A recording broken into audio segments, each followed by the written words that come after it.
ఈరోజు మనం జిమ్ చేస్తే హార్ట్ డిసీజెస్ వస్తుందా? ఈ టాపిక్ గురించి మాట్లాడుకుందాం. హాయ్, నేను doctor Vijay Kumar. I'm consultant interventional cardiologist. చాలామంది పేషెంట్స్ ఈ మధ్య జిమ్‌కి వెళ్ళే ముందు నా దగ్గరికి కన్సల్టేషన్స్‌కి వస్తున్నారండి. జిమ్ చేయొచ్చా నేను అనేసి.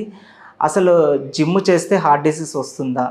సో ఖచ్చితంగా జిమ్ చేయడం వల్ల, ఎక్సర్సైజ్ చేయడం వల్ల హార్ట్ డిసీజెస్ రావు. ఇది హార్ట్‌ని ప్రొటెక్ట్ చేసే వ్యాయామమే కానీ, సో హార్ట్‌ని రిస్క్‌లో పెట్టే పని కాదు. కానీ కొన్ని జాగ్రత్తలు కంపల్సరీ పాటించాలి. అండ్ కొంతమంది రిస్క్‌లో ఉన్నవాళ్ళు కంపల్సరీ చెక్ చేసుకొని జిమ్ చేసుకోవాలి.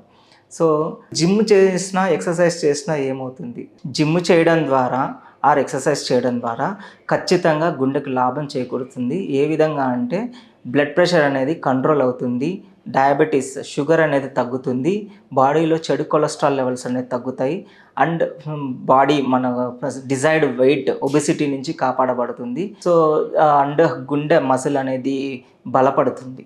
కానీ కొన్ని తప్పులు చేసినట్లయితే ఖచ్చితంగా రిస్క్ అనేది ఇంక్రీజ్ అవుతుంది. సో జిమ్‌కి వెళ్ళినప్పుడు అకస్మాత్తుగా హెవీ వెయిట్స్ లిఫ్ట్ చేసినట్లయితే రిస్క్ అనేది ఎక్కువ ఉంటుంది.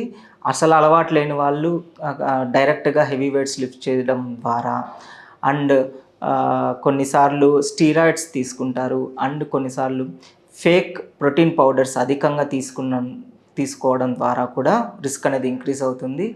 అండ్ నాలుగవది డీహైడ్రేషన్.